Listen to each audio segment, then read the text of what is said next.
Bonjour, nous sommes le 14 octobre 2022 et ça va être une petite vidéo dans la série Le temps qu'il fait. Donc ce sera sans surprise que vous verrez que ça s'appellera Le temps qu'il fait le 14 octobre 2022. Tout à l'heure on m'a appelé, c'est un magazine que je connais bien, qui m'a souvent interviewé. Et là on voulait m'interroger pour un numéro spécial qui s'appelle le consumérisme ou Consommer moins. Et la personne qui m'interrogeait, qui est d'ailleurs un journaliste avec qui j'avais déjà eu l'occasion de m'entretenir, m'a expliqué d'abord en deux mots ce que lui avaient dit les personnes qu'il avait déjà pu interroger ce matin. Et ces personnes lui avaient répondu dans la perspective sauver la planète, comment consommer moins, est-ce possible, comment faut-il le faire, que faut-il demander aux citoyens, etc. Et la personne, en m'interrogeant moi, m'a dit je repensais à votre livre Le capitalisme à l'agonie. Alors la consommation dans ce cadre éventuellement du remplacement du capitalisme par un autre système. Et là, je me suis rendu compte dans ma réponse que je n'ai pas donné peut-être la réponse que j'aurais donnée effectivement à l'époque où ce livre était sorti, c'est-à-dire 2011, ça fait quoi, 11 ans. J'aurais sans doute répondu essentiellement en question de mérite du capitalisme par rapport à d'autres systèmes. Je l'ai fait un petit peu en fin d'entretien, mais j'ai parlé d'autre chose de manière globale et j'ai remis en question, bien entendu, le cadre entier de la question qui m'était posée. Est-il encore temps de se poser ce genre de questions? Je vais situer ce que j'allais dire dans le cadre de la question de la capacité de charge de notre espèce par rapport de la capacité de charge de notre environnement par rapport à l'espèce que nous sommes. Et du coup, on est passé, bien entendu, sur le rapport de Rome de monsieur et madame Meadows, 172, ce genre de choses. On nous l'avait bien dit, on nous l'avait déjà expliqué il y a 50 ans ce qui allait se passer, et ça s'est passé. La question évidemment du journaliste, est-ce que ce qu'on dit, les Meadows et les autres personnes dans ce rapport, est-ce que ça a eu une importance quelconque? Et chers amis, vous connaissez, chers amis et chers amis, vous connaissez la réponse, non, puis c'est dans un violon. On nous a dit exactement ce qui allait se passer, ça ne nous a pas impressionnés. Est-ce que ça nous impressionne maintenant? Oui, on dit ils avaient bien raison de le dire. Et on continue à dire développement durable, taxe carbone, frugalité, consommation raisonnable et compagnie, comme si tout cela pouvait encore avoir la moindre importance au regard de la manière dont nous avons entièrement, je dirais, enfoncé la capacité de notre environnement à supporter notre espèce. Alors, à partir du moment, j'allais dire c'est râpé, à partir du moment où on se dit c'est râpé, une réponse à une question comme celle de la consommation, de consommer plus ou consommer moins, s'inscrit uniquement dans un cadre d'effondrement. Qu'est-ce qui va se passer? Est-ce qu'on peut ralentir? Est-ce qu'on peut freiner? Est-ce qu'on peut renverser la tendance? Là, je lui ai dit carrément non. Est-ce qu'on peut freiner? Et là, sur la question de pouvoir freiner, là, à l'époque où je publie Le dernier qui s'en va éteindre la lumière, je pouvais encore avoir une perspective assez optimiste en disant on va pouvoir en tout cas freiner. On va pouvoir freiner. Et à l'heure qu'il est, on a mis, c'est du greenwashing, du badigeonnage vert, on a mis du badigeonnage vert sur un certain nombre de choses, c'est-à-dire on a continué à faire comme avant et on a dit oui mais c'est pas grave, en fait on a renversé la tendance, etc. C'est-à-dire on a fait semblant, qu'on faisait quelque chose mais on n'a absolument rien fait. Il y a une dizaine d'années, peut-être même plus, une quinzaine d'années, Jacques Attali avait dit la chose suivante. Il a dit le jour où on se rendra compte du danger, du péril, attention parce qu'on se rendra compte à ce moment-là que seuls des régimes totalitaires pourront renverser la tendance. Et il avait raison de le dire, mais il a fait une erreur.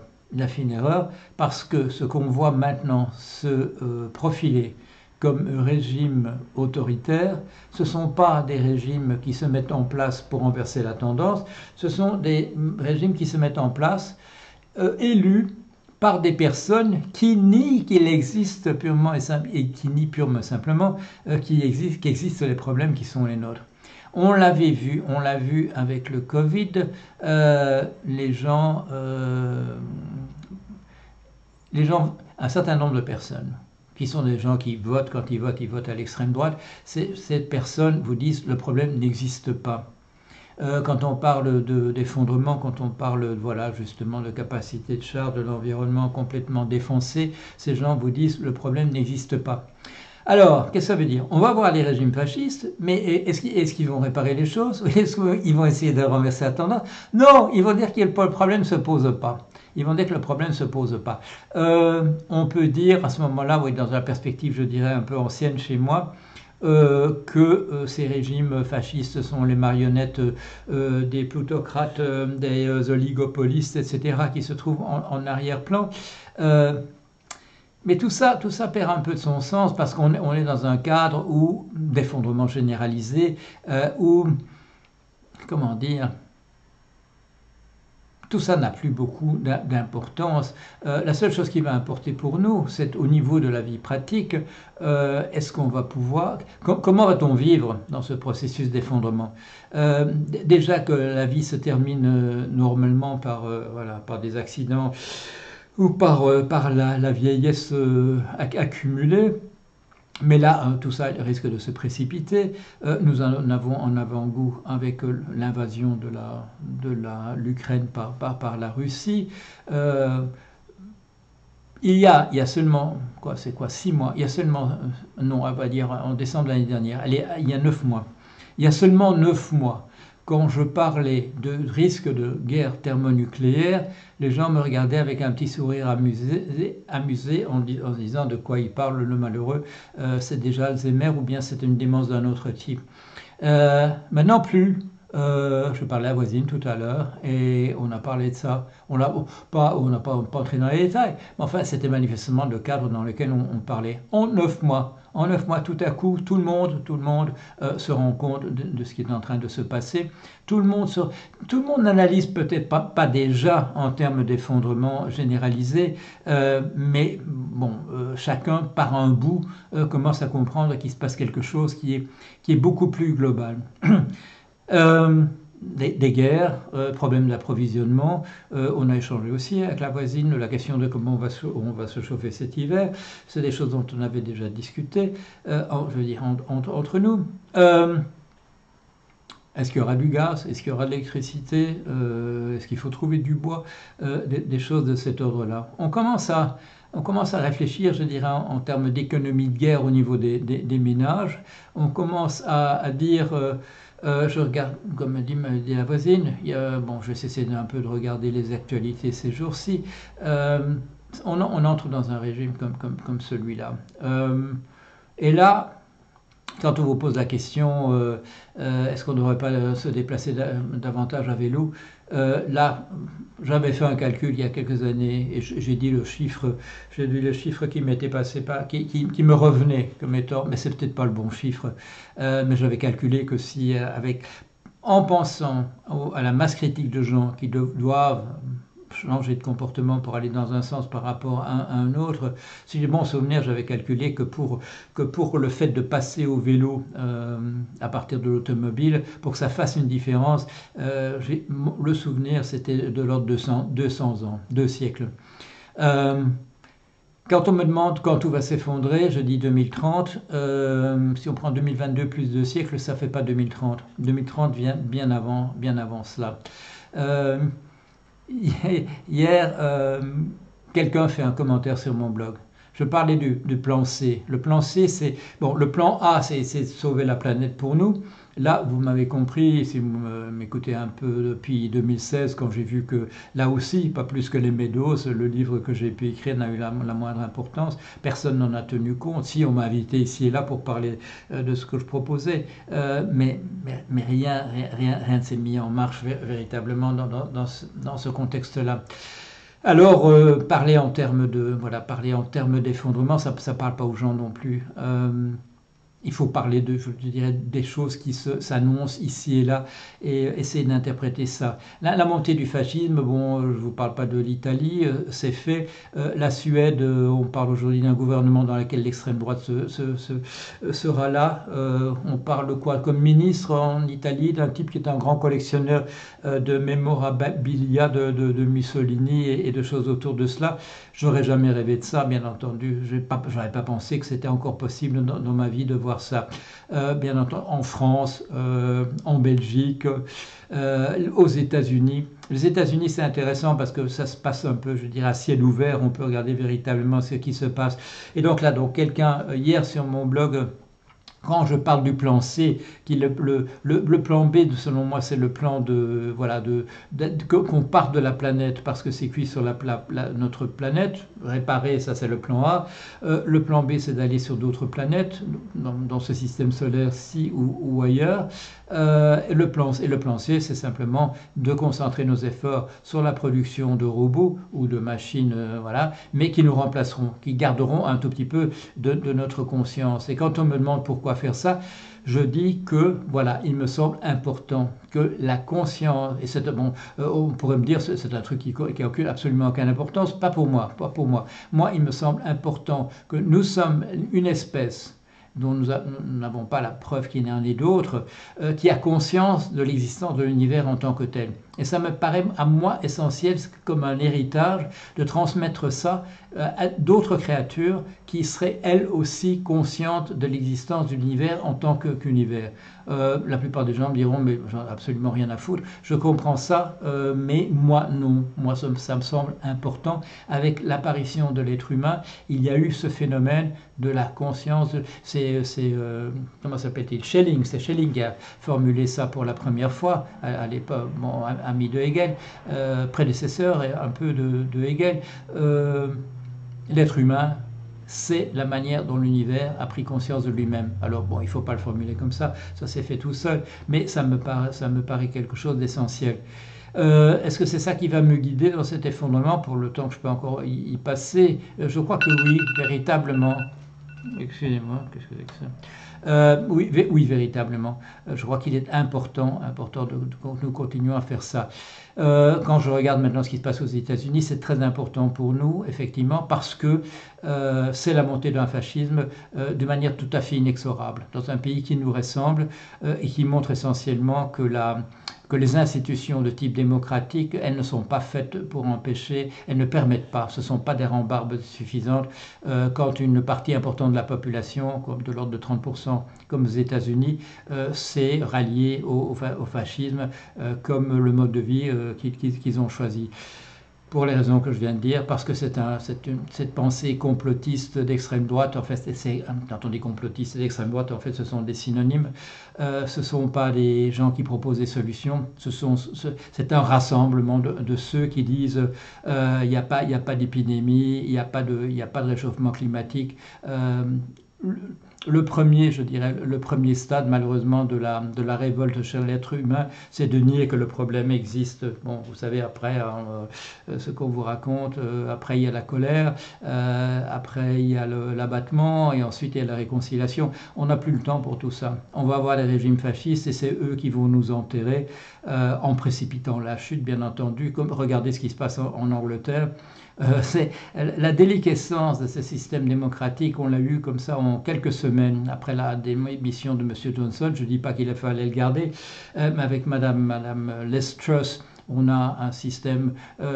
Sa première mesure, c'est quoi? C'est récompenser les riches pour être riches, c'est-à-dire on vide les caisses avant fermeture définitive. Et il y a quand même eu rébellion. Et rébellion, je l'ai souligné au moment même, par qui, de quel côté? Rébellion de la finance, par un mécanisme assez compliqué. Bon, c'est pas la finance qui a dit il faut se débarrasser de régimes conservateurs comme cela. Non, mais le système est devenu tellement complexe que quand une nouvelle Premier ministre fait absolument n'importe quoi, le machin se dérègle complètement. La livre sterling dégringole, les fonds de pension doivent vendre leurs avoirs, et ainsi de suite. Et bon, en conséquence, bon, tout s'effondre.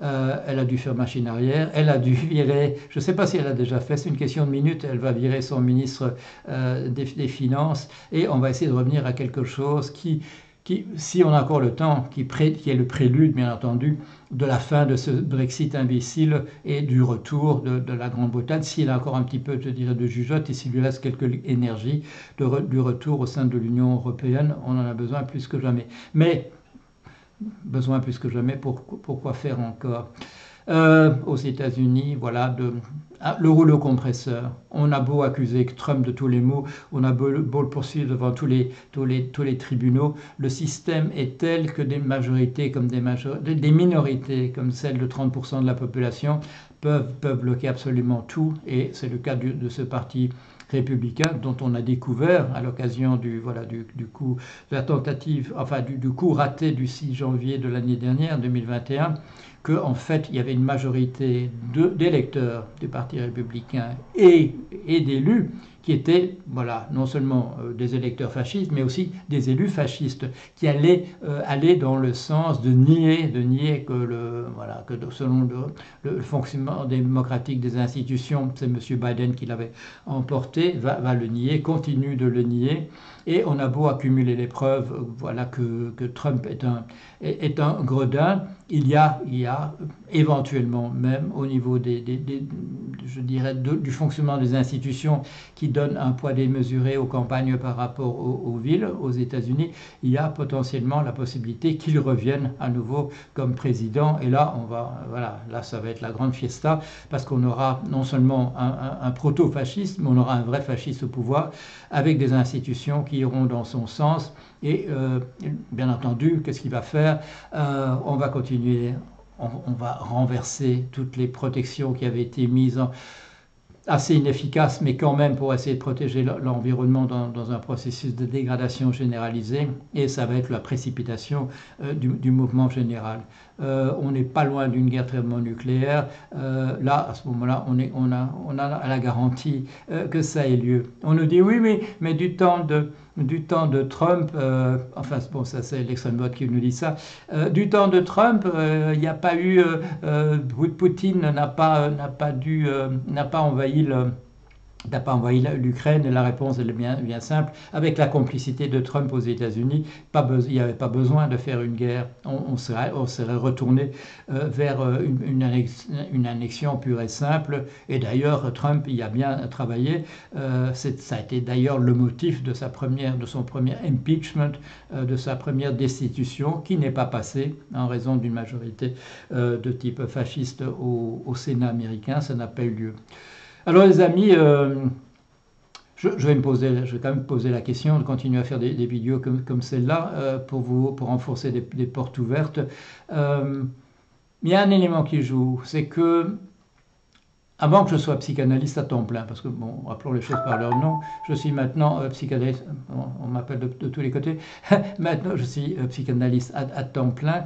J'avais le sentiment qu'en lançant des appels comme celui d'aujourd'hui, que je me rendais utile, voilà, parce que les gens me disaient, vous vous rendez utile en faisant ça. Maintenant, au jour le jour, le matin, le soir et à midi et en soirée, j'ai le sentiment de me rendre utile au niveau d'individus, bon, de personnes individuelles. Bon, ça ne fait pas un grand nombre de personnes dans l'humanité, mais j'ai cette satisfaction de dépanner les gens, voilà, de dépêtrer un peu de leurs histoires, de les dépanner au jour le jour, et sur ce sens de vouloir se rendre utile, j'ai une satisfaction qui n'est pas celle de faire des vidéos en disant casse-cou, d'autant que pour dire casse-cou et d'ajouter je ne vois pas comment on pourra encore réparer. Si gentiment, quand la personne m'a parlé et de l'intelligence artificielle, le journaliste tout à l'heure, j'ai dit il faut mettre l'intelligence artificielle à résoudre nos problèmes au niveau global. puisqu'on l'a, puisque ça marche bien dans certains, ça marche pas sur certains trucs, bien entendu, pas encore, mais puisque ça marche bien sur quelque chose, bon, résoudre, j'ai vu ça l'autre jour, résoudre 100 000 équations d'un seul coup, oui, mettons-la là-dessus, mettons-la, mais ce sera toujours, ce qu'on pourra faire, ce sont des solutions de type transhumaniste, de changer totalement l'atmosphère, de nous changer nous, et des choses de cet ordre-là, c'est pas idéal. Et là aussi, bon, ça s'apparente à mon plan B de colonisation des planètes, c'est pas donné d'avance, c'est pas évident, on avance vite, il y a beaucoup de gens qui travaillent là-dessus, les progrès sont considérables. Mais à la vitesse où on est en train, je dirais, de faire capoter entièrement notre présence même sur notre planète, il est très difficile de voir ce qu'on pourrait encore faire. Alors, il y a un problème de mon ordinateur qui me lâche. On va voir si je vais pouvoir récupérer ça. L'effondrement, il a lieu autour de moi sous forme de réveil, d'alarmes diverses, et sur l'écran de l'ordinateur qui a décidé que j'avais assez causé et qui m'arrête parce que j'ai parlé 20 minutes et qui n'est pas connecté de manière adéquate au clavier. Allez, à bientôt quand même. Je termine toujours mes vidéos ces jours-ci. J'espère encore pouvoir vous voir la semaine prochaine. Voilà, allez, à bientôt.